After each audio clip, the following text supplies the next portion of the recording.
I should have left the safe sealed and sleeping, the way a grave should not be disturbed. But grief makes a thief out of a good woman, of breath, of time, of caution.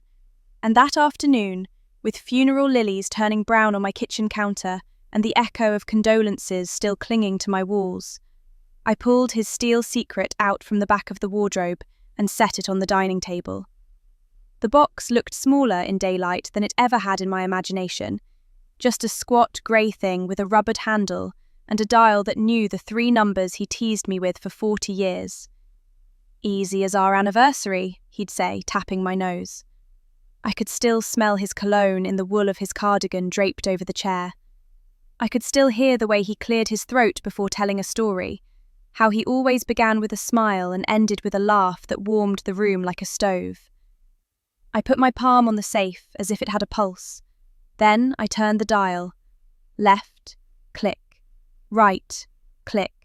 Left, click. The handle resisted like a mouth that didn't want to speak. And then it gave.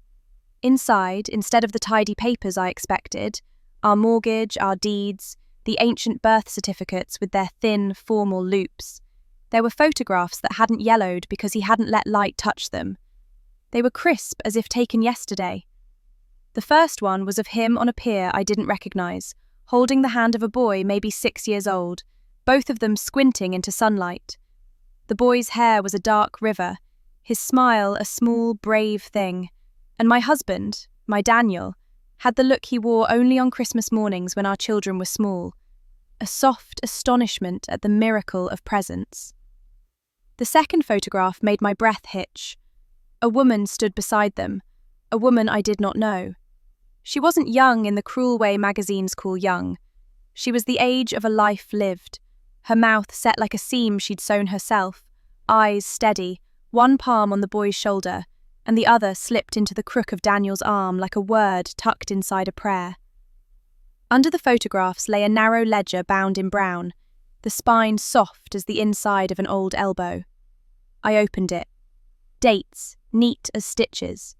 Payments, regular as a clock with a faithful heart. Names that meant nothing to me. E, school, clinic, rent, F, piano lessons. A key taped to a page near the back, heavy, old-fashioned, brass like a small bell that had forgotten how to ring. Beneath the ledger, a manila envelope with my name printed on it in Daniel's careful slant.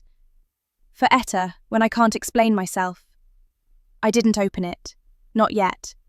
I knew too well that once words are read, they cannot be unread, and I wasn't ready for my life to be put into past tense by a single paragraph. So I set the envelope on the table, sat down, and let the world tilt. 42 years married, and I had learned the geography of his pockets, the shape of his hushes, the way his gaze would drift to the left when he was replaying a memory. I knew the gentle way he tied his shoelaces, like he was promising the shoes he'd be kind to them. I knew how his hands shook slightly after too much coffee, how he counted breaths when he was worried, and how he could mend anything that had a seam. But I did not know these faces. I did not know this key. I did not know the life that stretched out like a shadow behind the one he shared with me. A breeze came in through the kitchen window and lifted the edge of one photograph, and the boy, his shoes bright red, seemed to wink. Against the table's wood, my wedding ring looked like what it always was, a circle that promised no corners where secrets could hide. Yet here secrets were, nested like birds in an attic, sleeping, warm from the heat of many years. I thought of Daniel's hospital bed, how small he'd looked in it, how he'd asked me to forgive him for not finishing the garden trellis, for leaving a drawer clogged with rubber bands and paper clips, for forgetting to label the spare set of keys. He had not asked me to forgive him for any of this. Perhaps he had not expected I would have to. The envelope addressed to me lay so light you'd think a breeze could carry it away, but it pinned my hand to the table. When at last I slid a knife under the flap, the sound was a very small thunder. Inside, a letter folded in thirds, soft along the crease like something that had been opened and closed in a man's mind 1,000 times before a pen ever touched paper. My Etta, the letter began, and my eyes stung because that was how he began recipes and grocery lists and notes stuck to the refrigerator. My Etta, forgive me for being clumsy with what I have to say. If I could, I'd tell you in the garden with the sun on our backs. But I am slow to take courage when the truth asks for it. You've always said I was a man who could not sit with an untied string. I am writing about strings I tied, and ones I cut. I have failed in many ways. I hope, perhaps, you will see the shape of the failure and know the reason wasn't love's absence but love's burden. There is a boy named Felix. There is a woman named Lila. They live because I did what I thought I had to do. I promised myself I would tell you. I promised longer than I kept. I have left a key.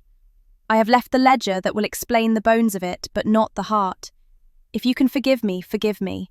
If you cannot, I will understand like a man who understands winter.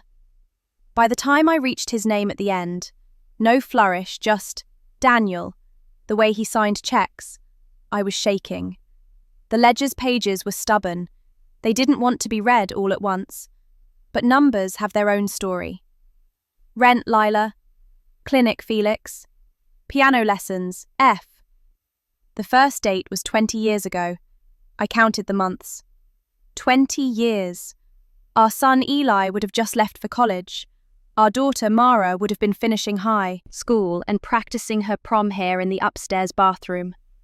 20 years of a line of our life running parallel to ours, like a river through a stand of trees you can't see from the road, but you can hear if you pull over and turn off the engine.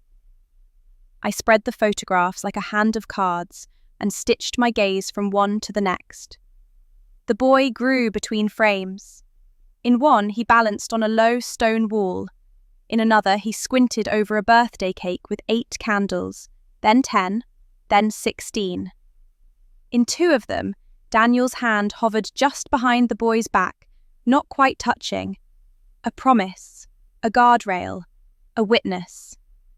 In several, Lila's eyes met the camera like a woman who would not look away from anything, even a storm. Your mind does something obedient when it's wounded. It drags out all the old days and asks if any of them were lying to you. I remembered the Saturdays Daniel said he was going to meet Mr. Baines to look at lumber.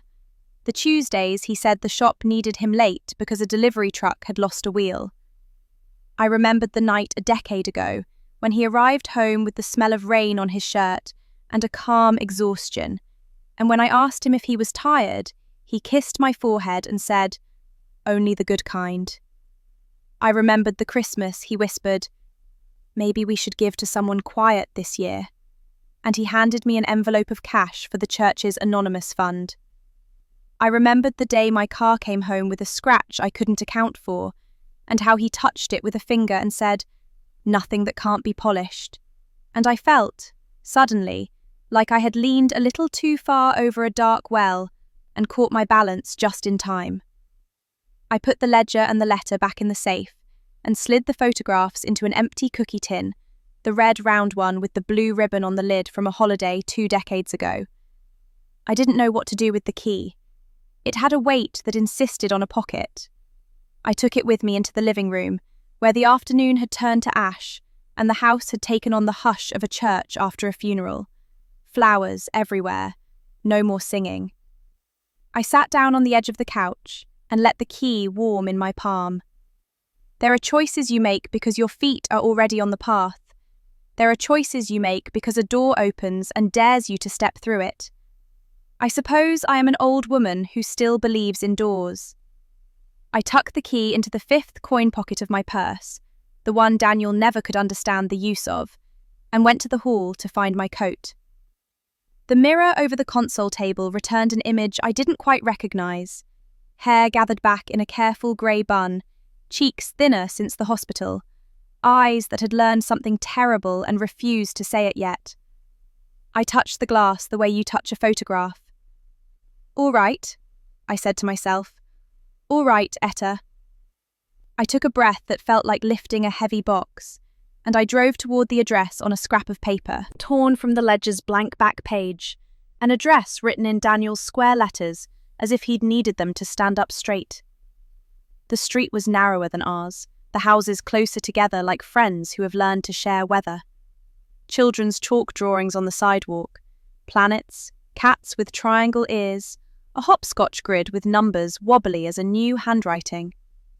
There was a maple tree in front of the house with the number I sought, its leaves shivering although the air had calmed itself. A bicycle leaned by the steps, front wheel turned tenderly toward the door like a loyal dog. In the upstairs window, a shade rose and fell as if someone's breath moved it. I sat in my parked car for a full minute, listening to the engine tick down to silence, feeling the key in my purse like a heartbeat. When the door opened, it wasn't a woman who stepped onto the porch, but a young man, 17 or 18, long bones and an unpracticed grace. A face I knew like a word I'd forgotten I knew. The angle of the jaw, the stubborn line of the eyebrows, the gentleness gathered in the corners of the mouth when it rested. He wasn't my son, and yet some wild old place in my chest thought it was about to hear Eli call, "Ma?" He shielded his eyes to see past the afternoon. He looked at me, a stranger hesitating by the curb in a brown coat she should have replaced years ago.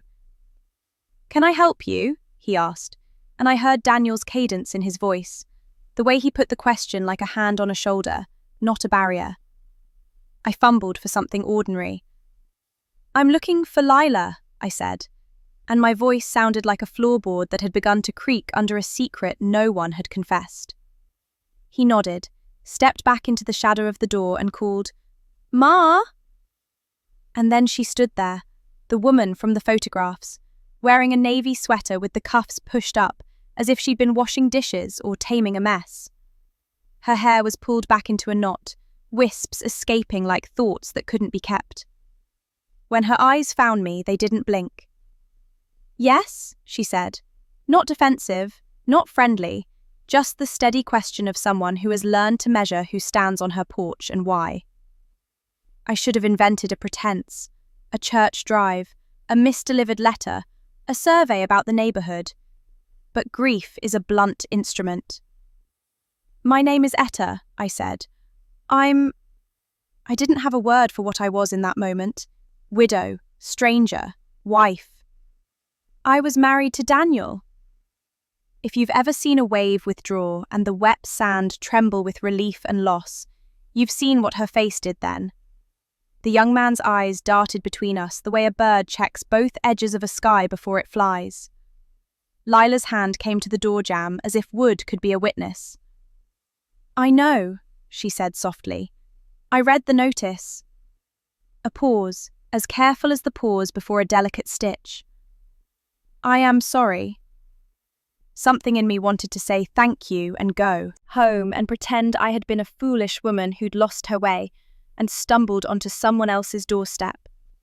But I had the ledger, the key, the envelope, the photographs. I had the weight of 20 years of Tuesdays. And I had the boy's face looking at me with a kindness he didn't know he had. A kindness that was a genealogy. "May I come in?" I asked. There are things I should understand. If you were to lay the next few minutes on a table and cut them into slices, you'd see how small each moment was. A step back, the creak of hinges, the hush of shoes on a hallway rug, the click of a switch that woke a lamp, the brief smell of lavender and fried onions, the kettle's last tired sigh on the stove. But the weight of the minutes was something else entirely, like a piano lowered from a window by a rope that sang in the hands of everyone who had ever lived in the building. We sat at a kitchen table that had the honest wear of a place where homework and bills and illnesses had been tamed. On the wall, a calendar with the month turned and 2 boxes circled in red. In the sink, a mug with a chip like a small white moon.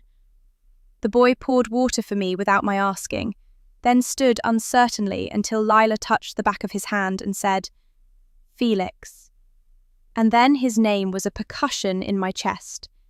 Felix. In my husband's ledger, in my husband's careful hand. Felix. The boy Daniel had counted in his quiet, the boy he had stood beside with a hand hovering, with that not quite touch that meant more than touch sometimes. Felix sat. "We were going to come," Lila said, not looking at me at first, her gaze fixed on the steam lifting from the kettle. "I told him we should wait, that funerals belong to wives and children and the people who can stand closest without breaking." She folded and unfolded the edge of a napkin the way women do when they are holding themselves together. "But he was ours too." There it was, a sentence like a match scratched in a dark room. He was ours too. The table's wood felt cool under my palms. My heart had the tight, steady tap of a clock determined not to slow for anyone's grief. "How?" I asked, and the word sounded childish and huge. Lila lifted her eyes at last. They were the kind that made you feel honesty was a house with a front door always open, even in the rain. "Not the way you think," she said. "Not that way." She glanced at Felix as if he were the last fragile object to be protected in a storm. "If you have come to hate me, I can take that. But you must know who he was, what he did, before you decide what to do with that hatred." I took a breath that felt like biting on metal. "Tell me," I said. "Tell me, and tell me the worst first." "The worst," she said, "is not that he loved us." Her voice steadied. "The worst is why he did." The clock over the stove ticked with a clarity that made everything else sound like a blanket had been thrown over it. The boy's fingers drummed once, twice, and then stilled. Outside, somewhere close, a dog barked like a distant echo. Lila's hand closed over the napkin until her knuckles turned the colour of memory. "It began," she said, "on a rainy night 20 years ago, with a sound like metal praying." "It was raining hard," Lila said, voice trembling like the kettle still cooling between us. "You know the kind of night where the sky sounds like it's cracking open. I was driving home from the late shift at the clinic. The roads out past the bridge were dark, no streetlights for miles. And then, something darted across. A dog, I thought. I swerved. My tyre burst on the ditch. The car spun once and stopped sideways." She rubbed her palms together slowly, the memory alive in her bones. "I was shaking, crying, headlights dying. I thought no one would come." She paused. I could feel it too. The helpless dark, the ticking of the engine cooling down, the fear that no one in the world even knows where you are. "Then his truck pulled over," she said. "You're Daniel." He was in his work jacket, still smelled of sawdust. He walked over, calm, not scared. He asked if I was hurt, if I could move. He didn't treat me like a woman who'd made a mistake. He just helped. Changed my tyre right there in the rain. He had a flashlight in his mouth, a wrench in his hand, and he kept saying, "You're fine now, just fine." My chest tightened. That was him, always steady when everyone else panicked, always someone's quiet rescue. "When he finished," she went on, "he offered to follow me home to make sure I got there. He did. And when he saw the house, a leaking roof, no porch light, he frowned and said, 'You shouldn't be living like this.' I told him I was saving every penny for my boy. Felix was 2 then, sick more often than well. Asthma, poor lungs, small body. His father left before he could even crawl." The room blurred for a moment, the walls breathing. My Daniel. Fixing someone's car, then their roof, then what next? Her voice filled in the rest. "Daniel came back the next week," Lila said softly. "He said he couldn't sleep knowing a child might be breathing in mold and damp. He brought tools, replaced half the shingles, fixed the door hinges, mended a stair. He wouldn't take money, wouldn't even let me cook him dinner. Said it wasn't about that. But every time he came, he'd bring something small. Groceries, toys, medicine samples he said the pharmacy threw out. He never crossed a line, Etta. Not then. I swear on my soul. I nodded faintly, though my heart was splitting open. And then? I whispered. She looked away. Then the clinic called one night. Felix's lungs had collapsed. I called everyone. No one came but him. He sat outside the hospital room for 2 nights, paid the bills I couldn't pay. He said no child should be punished for his parents' mistakes. I told him I'd pay him back. He said the world owed us both something kind. That's how it started. Outside, a thunder grumble rolled far away, late but not gone. Felix shifted in his chair, eyes glossy.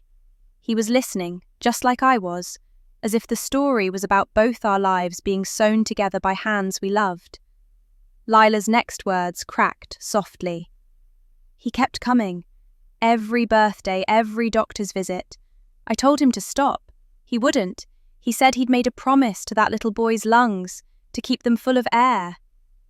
Tears burned down my cheeks before I noticed. He kept all his promises, I murmured. Her eyes flickered to me, gentle, knowing. He told me he loved you, she said. Always.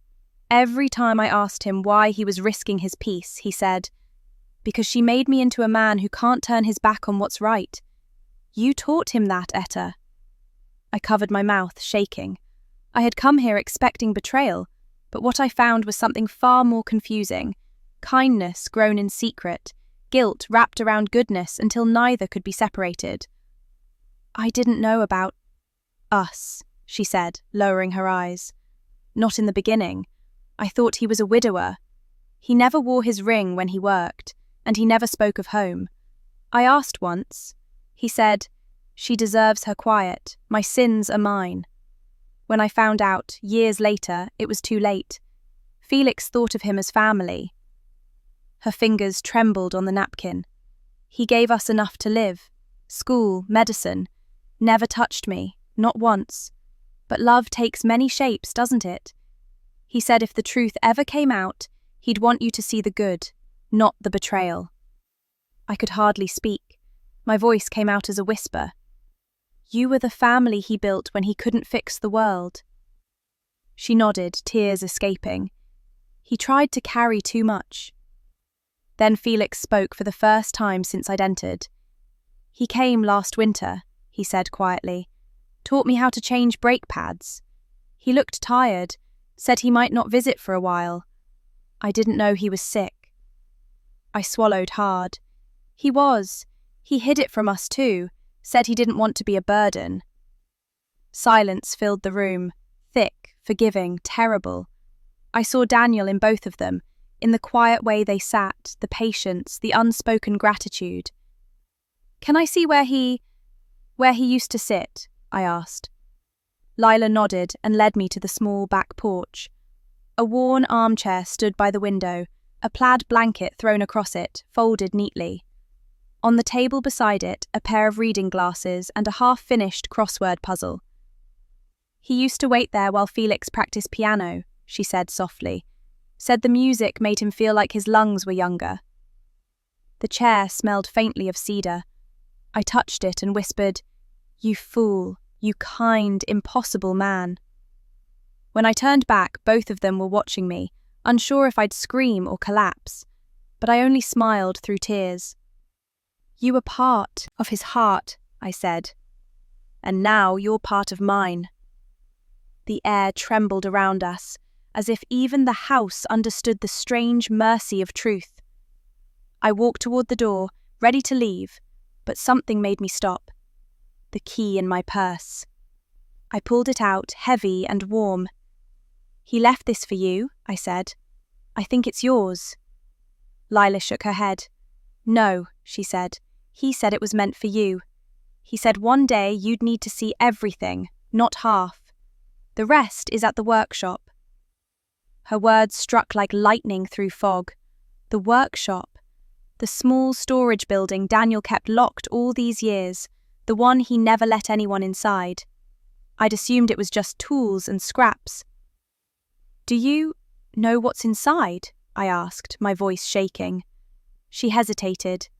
He told me once, When she opens it, she'll understand everything. That's all. I nodded slowly. Then I'll go tomorrow. As I stepped outside, Felix called softly, "Mrs. Hale, I think he wanted you to find us." I turned. "Why?" "Because," he said, voice breaking. "He said love isn't wrong if it saves someone."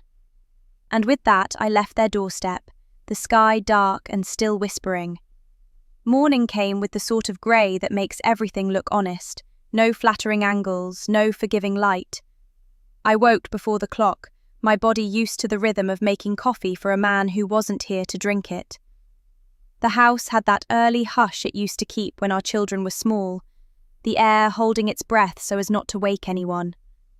I dressed in the sweater he'd always said made me look like the sky before snow, tied my laces the slow way I'd learned after the hospital, and slipped the brass key into my pocket like a secret I didn't trust the purse to keep.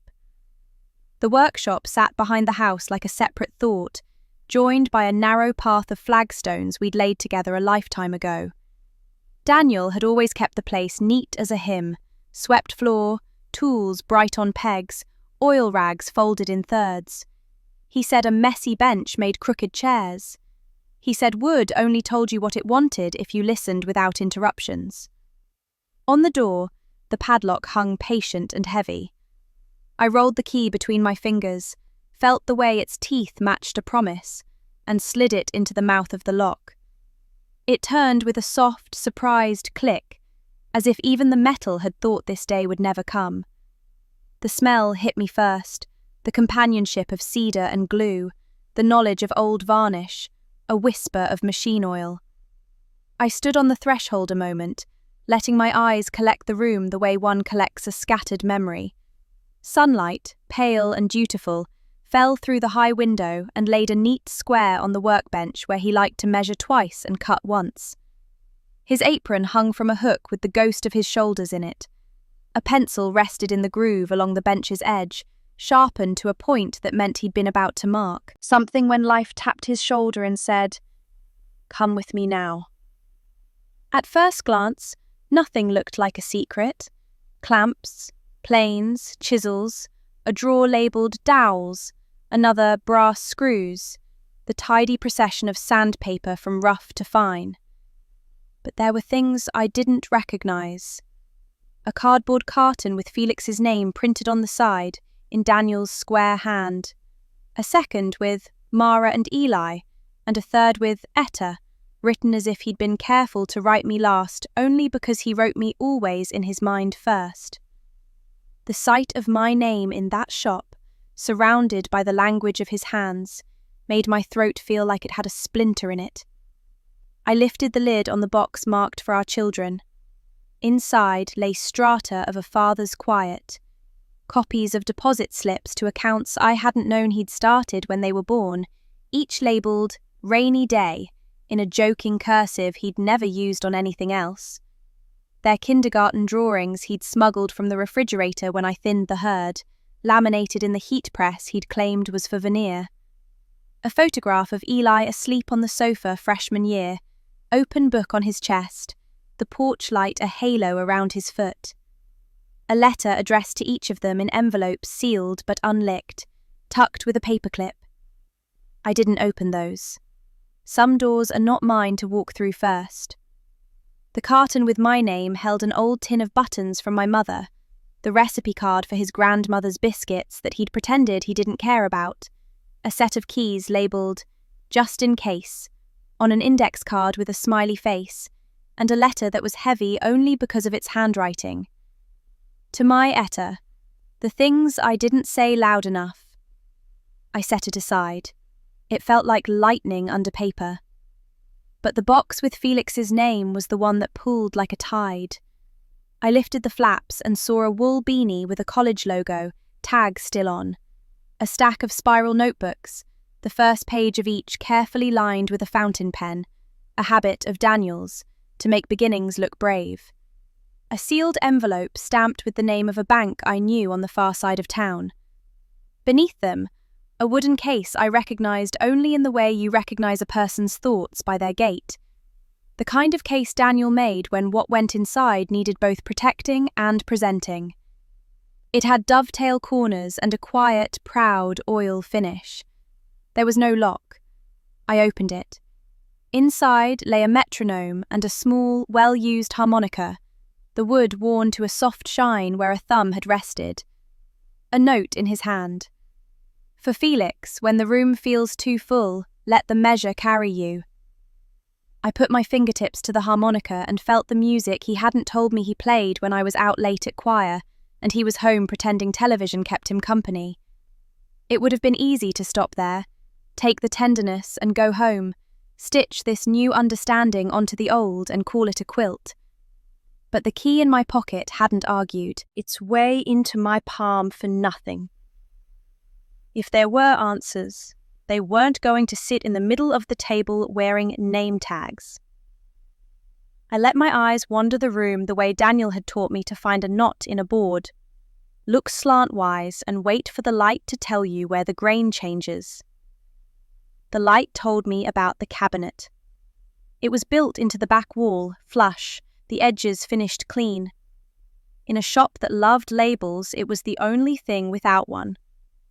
The wood was darker, old walnut, the hinges inset like secrets taught to sit still. No keyhole, no lock, just a finger pull. I slid it open and felt the air change, the way a church door makes the outside colder when you open it. On the top shelf, a stack of newspapers bound with twine, dates circled in red wax pencil. The headline on the top one made the room tilt. Local man killed in late-night collision. Witnesses sought. The date was a winter night 20 years ago. I set the stack on the bench, hands suddenly clumsy, and the twine gave.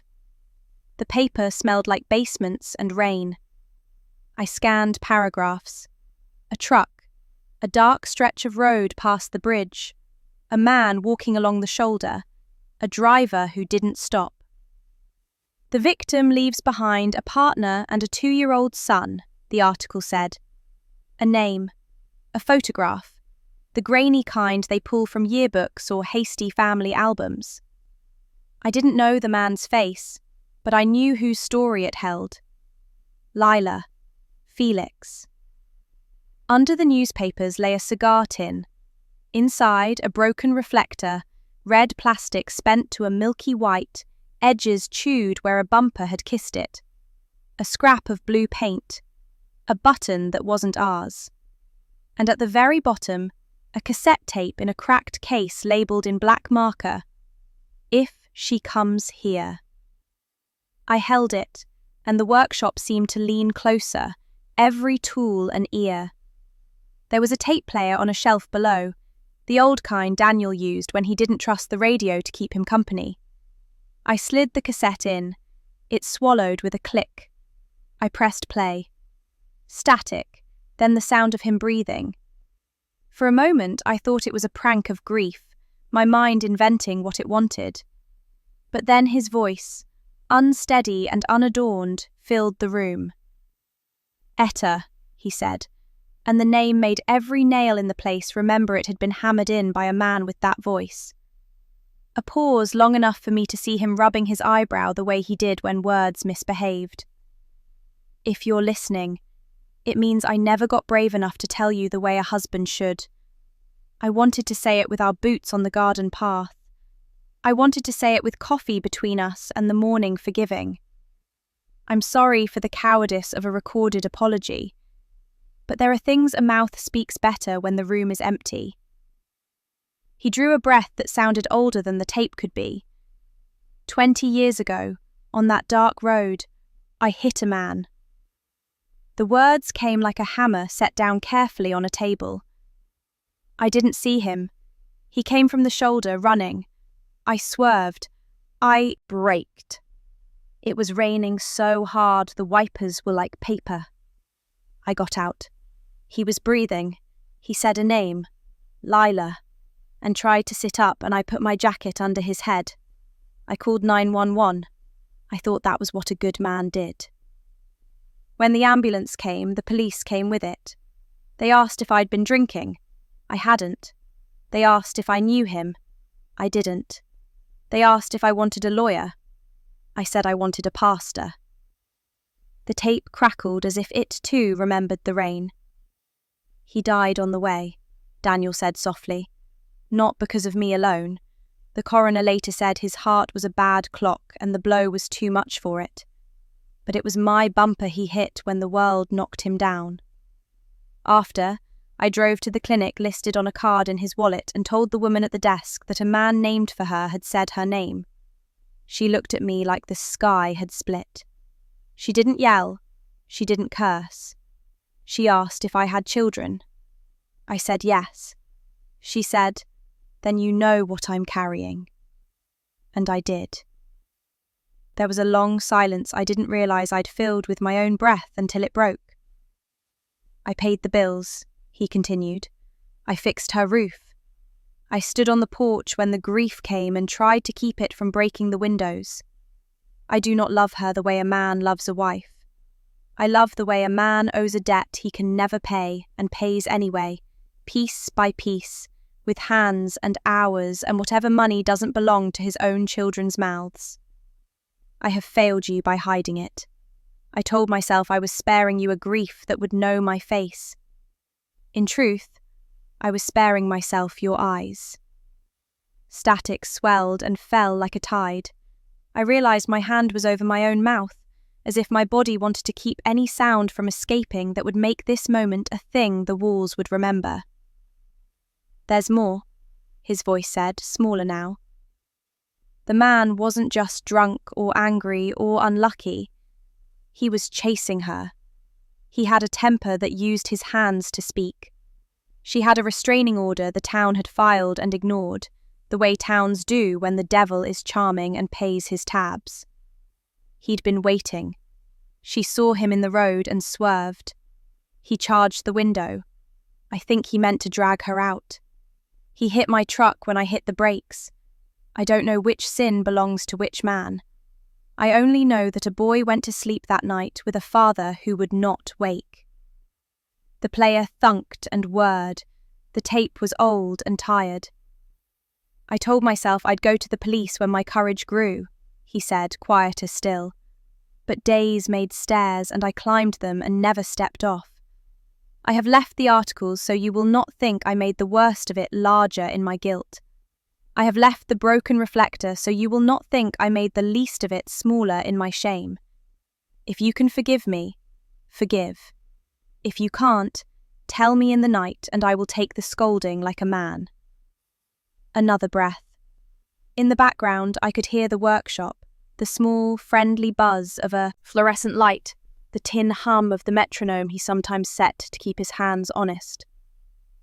"Tell Felix," he said at last, "that his father didn't die because the world wanted to hurt him, but because a long line of wrong choices met a rainstorm. Tell him that I would have traded my own ribs for his father's if I could have measured the moment better. Tell him he can hate me. I can carry that. I just don't want him to carry not knowing. And if you can, tell Lila that I loved her with the love due a neighbour, which is to say, with a piece of my life." The tape stopped. The room said nothing. Dust motes turned in the sun like tiny surrendered flags. I set my palms flat on the bench and closed my eyes. I thought of that rainy road, the way night folds its wings around a mistake, the way mercy tries to drive at the speed limit and guilt sits in the passenger seat giving directions. I thought of Lila at her kitchen table with the napkin twisting between her fingers, and of Felix's careful way of pouring water, the thrift of his movements like a boy who had learned nothing comes easy. I thought of my Daniel, standing with his hands hovering an inch behind a child's back, the not quite touch that means, "I am here if you fall." The doorframe felt sturdy in my hand when I reached for it. The shop was a lung. I had been holding my breath in it for 20 minutes. When I stepped outside, the day had found a brightness it hadn't promised earlier. The maple leaves clapped a little in the breeze, as if someone had said a kind thing and the tree had agreed. I walked back toward the house, and every step felt like a stitch pulled through two fabrics, mine and theirs, tight enough to hold. On the kitchen table, I set the cassette, the newspapers, the reflector, and the harmonica in a row, as if I were laying out a meal of truth and asking my courage to eat. Then I picked up the phone. When Mara answered, I heard her life on the other end, the ticking of the clock in her hallway, the slam of a cupboard, the muffled shh to a child or a kettle or a thought. "Ma," she said, "you all right?" "No," I said plainly, "but I will be." "What happened?" "Your father left us a story," I said, steadying my voice. "It belongs to more than us. Come home. Bring Eli. Tonight." "Is it bad?" she whispered. "It's heavy," I said, "and it will need more than one pair of hands." After I hung up, I stood by the sink, looking out at the workshop where a man had made chairs that held strangers and a confession that would have to hold a family. I thought of Lila's porch, of Felix's eyes. My own reflection in the glass looked like a woman about to knock on another door. I picked up the cassette, slipped it into my purse, and laid my hand flat on the letter that began, "To my Etta." "Not yet," I told it. "First the living, then the dead, then the living again." By dusk, the house would be full of my children, and the night would be a table where we would set down what we'd learned and ask what belonged to whom. And before that, before the first angry word, before the first mercy, there would be a knock on Lila's door, and a conversation none of us had the right words for yet. I put on my coat, and for the first time since the funeral, I felt like the floor beneath me was strong enough to hold the truth. By evening, the rain had returned, the same thin, hesitant drizzle that used to make Daniel reach for his hat and say, "Just enough to make the earth remember." I stood at the end of Lila's path again, holding my umbrella like a shield, the cassette in my purse a heartbeat against my side. Lights were on inside, silhouettes moved gently through the curtains. When she opened the door, she didn't look surprised. She only said, "I thought you might come." I stepped in. Felix was sitting at the same kitchen table, a mug cupped in both hands. There were textbooks scattered, one corner weighed down by a small carved bird. The sight of it pulled something loose in me. It was Daniel's work, the fine grain sanded to a tenderness only his fingers could have found. I touched it and whispered, "He made this." "He did," Felix said. "Said he was teaching me patience." He smiled a little, and for a moment the air eased. I set the cassette on the table. "He left this in his workshop," I said. "You should hear it." Lila's hand flew to her mouth. "You listened?" she asked, fear and hope wrestling in her eyes. "I had to," I said softly. "It wasn't gossip. It was truth clawing for air." She nodded slowly. "Then you know." I did, and yet knowing wasn't peace. It was weight. It was 1,000 small understandings rearranging themselves until the shape of my marriage became something new, still solid, but different from what I had believed I'd lived inside. I could see now the corners I'd never walked around.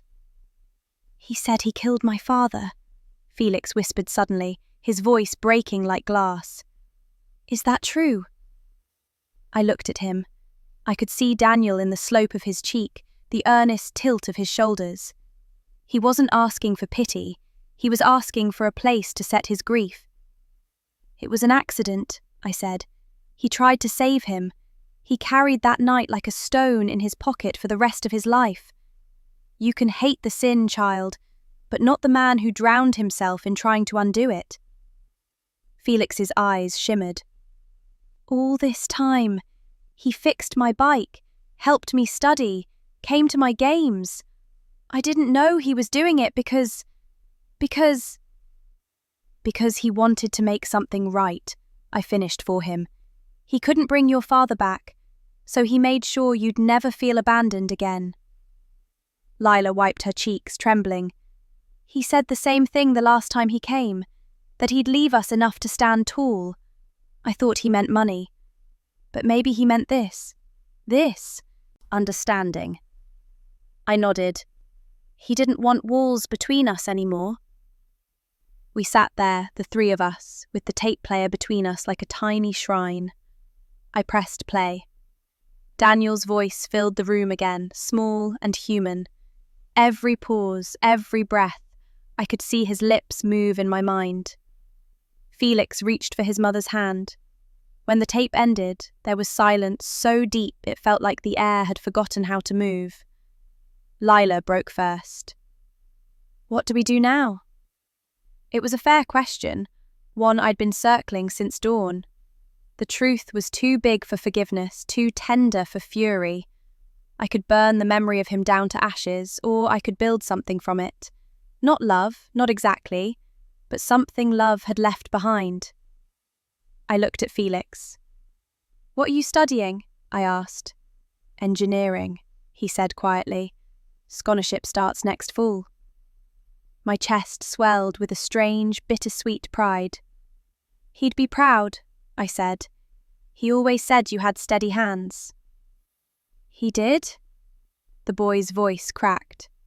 Yes, he used to practice that word when he came home, just to keep your name alive in his mouth. The boy bowed his head. Then I won't waste it. I reached into my purse, pulled out a small, folded check, the one Daniel had labelled, for the shop, if ever needed. I slid it toward him. This was meant for tools, I said, but you're building something better. Use it. Lila shook her head fiercely. Etta, no, I can't take this. You're not taking, I said. You're finishing what he started. Outside, thunder rolled softly like a closing book. The house felt different now, less like an intrusion and more like an extension of something we'd all unknowingly shared. I realised then that grief isn't a wall between the living and the dead. It's a bridge, creaky and hard to cross, but built from everything love refused to let sink. When I stood to leave, Felix walked me to the car. The rain had eased to a mist. Mrs. Hale, he said, can I visit you sometime? Maybe help around the house? I smiled. You already have. As I drove home, the workshop silhouette waited for me, patient, forgiving. I sat inside it once more before bed, the scent of cedar and oil wrapping around me like a memory that finally told the truth. I unfolded Daniel's letter, the one I hadn't read yet. My Etta, it began again. If you've come this far, you've walked through everything I feared and everything I hoped. You deserved more truth than I had courage for. You were the mercy I spent my life trying to imitate. If the world is just, you'll find Lila and the boy. Tell them I never stopped loving you. Tell them I am grateful to both of you for carrying pieces of the same man. By the end of the letter, my tears had blurred his handwriting into rivers, but I understood every word. He hadn't betrayed me. He'd spent his life trying to rebuild a soul cracked by accident and cowardice. I whispered into the quiet. I forgive you, Daniel. The rain stopped, the night exhaled, and for the first time since he died, the house didn't feel empty. It felt shared. The rain finally stopped by morning, but the clouds refused to move on. They hung low, heavy, pressing down like a hand, reminding me that some storms don't pass just because you wish them to. I was sitting in the kitchen, Daniel's letter folded in front of me, when I heard the sound of tires crunching on gravel. My children had come home. Mara was the first through the door, my daughter, all brisk movements and controlled grace, the same stubborn tilt of jaw her father used to have when he was fixing a fence and didn't want help. Eli followed, taller now, but with the same gentleness in his eyes that used to make me wonder if he'd been born too soft for this hard world. They both looked at me with faces that carried too much of the man we were all about to talk about. Ma, Mara said, setting her coat down. What's going on? You sounded strange. I did, I said quietly, and what I'm about to tell you will sound stranger still. I motioned them toward the table. The cassette, the reflector, the old newspaper, and the folded letter lay in a neat row, the kind of arrangement Daniel would have made before starting a project. Your father left us these, I said. Eli frowned. What is this? Some kind of note? Mara picked up the reflector. Is this from a car? Yes, I said softly. His truck. Their eyes flicked up at me, confusion starting to tremble into worry. Sit, I said, and when they did, I pressed play. Daniel's voice filled the kitchen again, the slow, weathered tone of a man telling the truth too late. My children froze. Eli's knuckles whitened on the edge of the chair. Mara's jaw locked tight, her eyes glassy but fierce. I didn't look at them while the tape played. I kept my gaze on the window, watching droplets run down the glass, each one sliding like seconds that could never be returned. When the tape clicked off, the silence that followed wasn't peaceful. It was loaded, dangerous. Eli spoke first, his voice raw. He killed someone? Accidentally, I said, and he never forgave himself. Mara slammed her hand down on the table. So he just hid it, for 20 years. He didn't hide it to spare himself, I said, meeting her eyes. He hid it to spare us. He thought he was protecting his family, ours and theirs. Theirs, Eli echoed. There's another family. I took a breath that felt like swallowing stones. Yes, a woman named Lila, and a boy, Felix. He's grown now. He was 2 when it happened. Your father, he made sure they were cared for. Quietly. Every month, every birthday. He never forgot them. Mara pushed her chair back, tears brimming. You mean he lied to you? To us? Our whole lives? Yes, I said, he did. But it wasn't the kind of lie you tell to cheat or to hide love. It was a lie made of guilt, a punishment he gave himself every single day. She paced the room, breathing hard. And you're just sitting here, defending him? I'm not defending him, I said. I'm trying to understand him. You can throw stones if you want, but I've lived beside that man for 42 years. I know what guilt looks like when it sleeps in your bed. Eli stood up, walked to the window and leaned his forehead against the cool glass. Did you talk to them? Yes. What are they like? Kind, I said after a moment. Quiet. They didn't ask for this either. They didn't even know who he truly was for years. Mara turned, her voice breaking. What do you want us to do, Ma? Pretend it's noble? Pretend it doesn't change everything? It does change everything, I said softly. That's why you're here, to face it, not run from it. She sank into her chair, eyes red. I don't know if I can. I reached across the table and took her hand. You will, because that's what forgiveness is. It's not weakness, it's survival. We sat there for a long time, the 3 of us. The air between us was heavy but beginning to breathe again. Finally, Eli said quietly, I want to meet them. Mara turned to him. Eli? No, he said firmly. If Dad spent half his life making up for a mistake, I need to see what he was paying for. I want to look that boy in the eye. I nodded slowly. Then we go together. That afternoon, the 3 of us drove across town. The sky was still pale, the kind of light that makes you feel like the world is waiting for something to be set right. When we parked in front of Lila's house, I could feel my heart pounding like it had the first day I learned how to love. Lila opened the door before we even knocked. Her eyes widened when she saw the 3 of us. Felix came to the doorway, confusion plain on his face. This is Mara, I said, and Eli. Lila stepped back, her voice steady but soft. "Come in."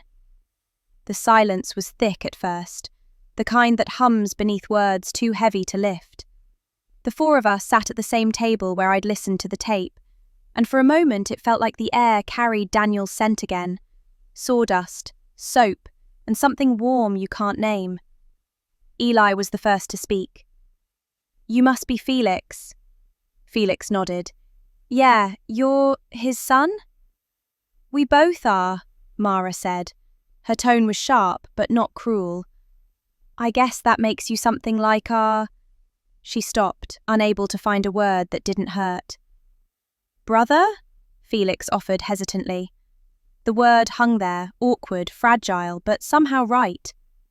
Lila clasped her hands. "I didn't expect this. I thought you'd hate us." Mara blinked hard. "I wanted to," she admitted. "But he left too many good things behind for me to pretend he was only the bad parts." Eli leaned forward. "You should know something," he said to Felix. "He never talked about this, not once. But I used to catch him staring at old photos. He'd look like he was somewhere else entirely. I think that was you."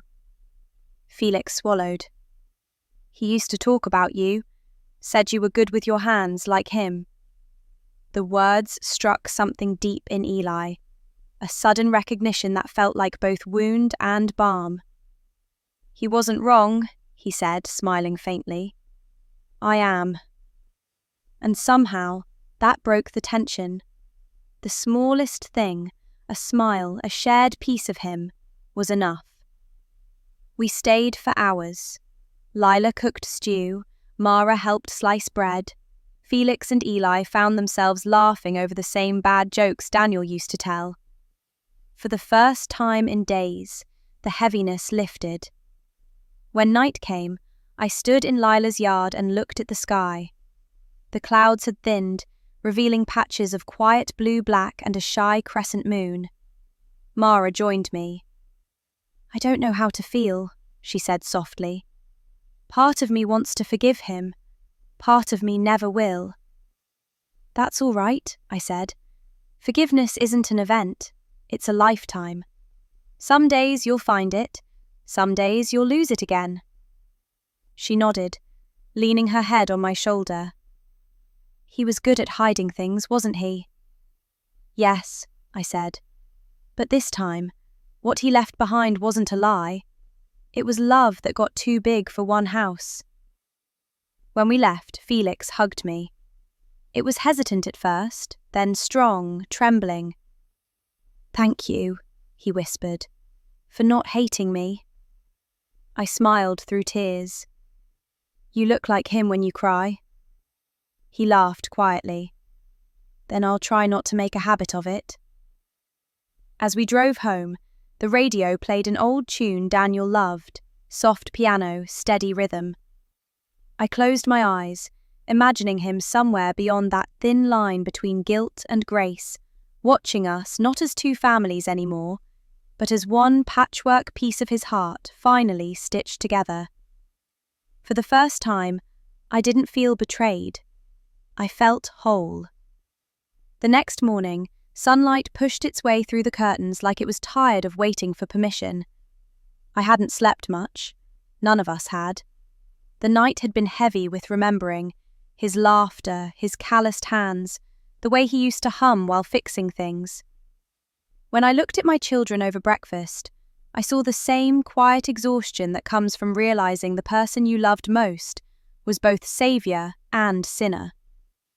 After coffee, Eli said softly, "Ma, I want to go to the cemetery." Mara nodded immediately. "Me too." I didn't answer right away. My heart felt like an overstuffed drawer, too full of memories to close, too tangled to sort. But I knew what we needed to do. Some truths only make sense when spoken aloud to the earth that holds the person who caused them. Before we left, I called Lila. "We're going to the cemetery," I told her. There was silence on the other end, then a small breath. "Do you mind if we come?" "Bring Felix," I said quietly.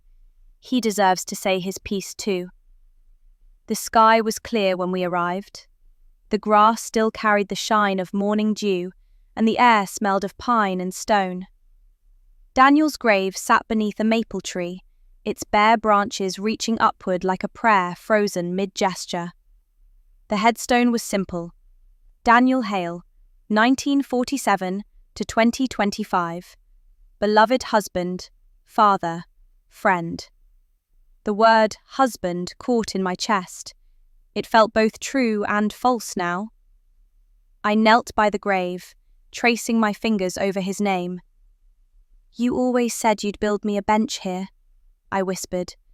Guess I'll just sit on the ground instead. Mara and Eli stood behind me, their faces pale but steady. And then I heard footsteps on the gravel path. Lila and Felix approached slowly, uncertain if they were welcome. When they reached us, Lila's voice was trembling. Thank you for letting us come. Eli nodded. He would have wanted it.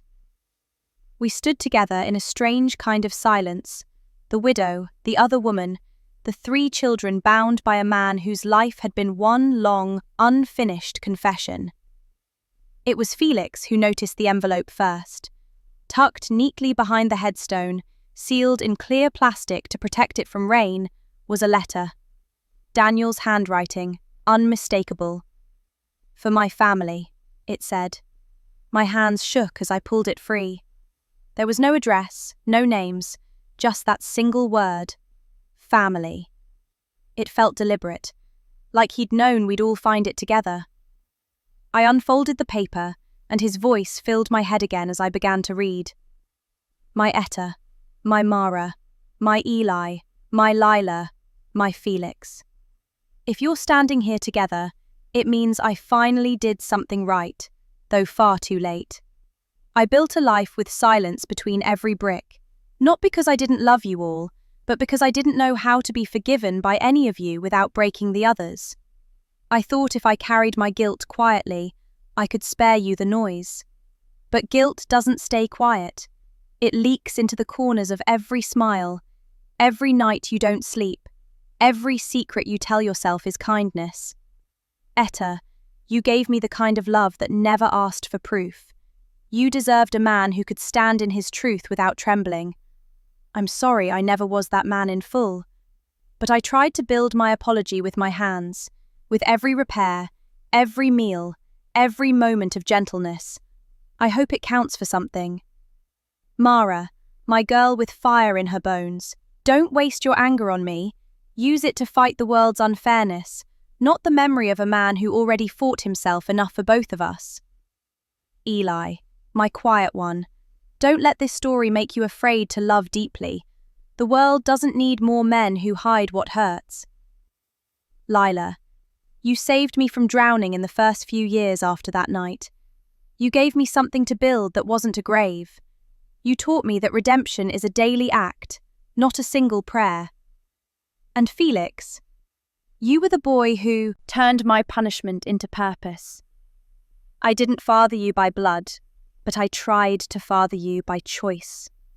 You reminded me every day that the world can still grow something good out of tragedy.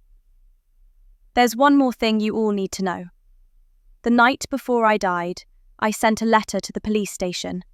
I told them everything, every detail. The truth was never meant to stay buried with me. They have the tape, the confession, and the evidence. My record is clean only until the ink dries on this page. I wanted to be remembered honestly, not kindly. I've left one last project in the workshop, a bench made from 2 types of wood. The darker half is walnut, the lighter is maple. They're joined with dovetail joints that will hold for generations if cared for. I made it for you, all of you, to sit on together someday. Don't let it stay empty. Love isn't measured by who we die with, but by who we leave standing side by side when we're gone. Daniel. By the time I finished, my hands were shaking so badly, the letter almost slipped from my grip. No one spoke for a long time. The world around us seemed to hold its breath. Then Mara took a small step forward and laid her hand flat on the headstone. "He told the police," she whispered, disbelief turning to awe. "He finally did it." Eli's voice was soft. "He freed us all." Lila's tears fell silently, dripping onto the grass. "He carried that weight every day. I used to wonder if it would crush him before his heart did." Felix knelt beside her, his voice breaking. "He's gone, Mom." I placed my hand on the back of his head, my fingers trembling through his hair. "He's gone," I echoed, "but he left us instructions for how to live." Mara looked at me, her eyes red. "Do you forgive him?" I thought about it, the lies, the love, the 2 decades of quiet penance. "I think I do," I said finally. "Not because he deserves it, but because we all deserve to stop hurting." The clouds parted then, just slightly, letting a shaft of sunlight fall across the headstone. It glowed pale gold, soft and fragile, like the world itself was choosing to forgive. Eli turned to Felix. "We should build that bench," he said. Felix blinked. "Together?" Eli smiled faintly. That's what he wanted. And just like that, something shifted. 2 families, once divided by guilt and silence, bound now by a shared promise. As we walked back to the cars, the air felt lighter. The wind carried the faint scent of sawdust from some nearby yard, and for a heartbeat, I could almost swear I heard Daniel's laugh again, the low, warm kind that made everything feel repairable. That night, back home, I opened the workshop one more time. There it was, the bench he'd built, half walnut, half maple, joined perfectly down the centre. The wood gleamed under the lamp's golden glow, polished smooth by the last hands that ever touched it. I ran my fingers over the grain, feeling the seam where 2 different lives met and held. On the underside of the seat, carved small and neat in his handwriting, were the words, "For when forgiveness finally sits down." I wept then. Not the broken kind, but the quiet kind that sounds like gratitude. Because after everything, the secrets, the pain, the revelation, I finally understood. Daniel hadn't left me with betrayal. He'd left me with a family I never expected, and a truth that hurt just enough to heal. It took 3 weeks before any of us could face the workshop again. The grief had softened, yes, but it still lingered like the smell of varnish, impossible to scrub out, always faintly there no matter how wide you opened the windows. Then, one Sunday morning, when the air had that tender kind of chill that only spring can carry, Eli showed up with a pickup truck full of tools. Mara came right after, sleeves rolled up, her hair tied in the same messy bun she used when she helped Daniel paint the porch years ago. And half an hour later, Lila and Felix walked up the path, uncertain but determined, a box of sandwiches and a thermos of coffee between them. We didn't plan a grand reconciliation. We didn't plan anything. We just showed up. 5 souls who had loved and lost the same man in different ways, standing in front of his last creation, the half-finished bench. Eli cleared his throat. "He said it was for us. Guess we'd better finish it." No one argued. The workshop door creaked open, that familiar scent of cedar and thyme curling around us. Dust floated through the sunlight like tiny memories trying to find their way back into place. The bench waited at the centre, half walnut, half maple, joined perfectly along the middle seam. It was as if he'd built it from both halves of his life. Felix ran his hand over the lighter wood. "This one's from the old piano," he said quietly. "He told me once he saved the scraps from when the church replaced it." "And the walnut," Eli said, touching the darker side, "is from the tree that fell behind our house the year I turned 10. He said he'd never waste something that had already survived a storm." Mara smiled faintly, blinking back tears. That sounds like him. We worked together in silence at first. Eli measured the remaining slats, his movements sure and methodical. Felix held the boards in place, his hands steady, a mirror of the man who had taught him to sand with patience. Mara brushed sawdust from the corners and wiped the surface clean, whispering under her breath things only daughters say when they're still learning to forgive. Lila brewed coffee on the old hot plate and handed me a cup. "He loved you so much," she said quietly. "He talked about you every time he came by, said you made the world feel safe." I looked at her, at the woman who had carried half my husband's guilt and all of his compassion. There was no bitterness left in me, just a strange, aching respect. "He loved you too," I said. "Not the same way, but just as truly. You gave him a second chance to be decent." She nodded, tears trembling down her cheeks. "I think he loved all of us for saving the parts of him he couldn't." When the final slat was secured and the bench stood upright, we all stepped back. It was beautiful. The seam between walnut and maple ran clean and straight, but the two woods blended together like night meeting dawn, different but inseparable. Eli brushed his hand across it. "It's strong," he said. "It'll last." "Like him," Mara murmured, "stubborn and impossible to break." I smiled, though my chest felt too full for breath. "Let's take it outside." We carried the bench to the garden, the same place where Daniel used to whistle while planting marigolds and tomatoes, the same soil where his laughter still seemed to echo on warm days. We placed it beneath the old oak tree. The sunlight slipped through the branches and painted patches of gold across the seat. Lila sat down first, hesitant, her palms resting on her knees. Then Mara joined her, then Eli and Felix. I sat last, right in the middle where the two woods met. The seat creaked softly, a new sound, alive and real. For a long time, no one spoke. The wind rustled the leaves, birds chattered from somewhere near the fence, and I could almost swear I heard Daniel's hammer tapping faintly from the beyond, keeping rhythm as he always did. Finally, Mara broke the silence. "You know," she said, "he never finished anything halfway. Maybe this bench wasn't meant to be a symbol. Maybe it was just what he always did. Fix what was broken, even if it wasn't his to fix." Eli chuckled quietly. "Yeah, that sounds like Dad." Felix looked down at his hands. "He used to tell me that wood has memory, that if you treat it kindly, it remembers the warmth of your touch." Lila smiled faintly. "Then he'll live here, in every bit of it." I leaned back, closing my eyes. The sunlight pressed gentle against my face, warm and forgiving.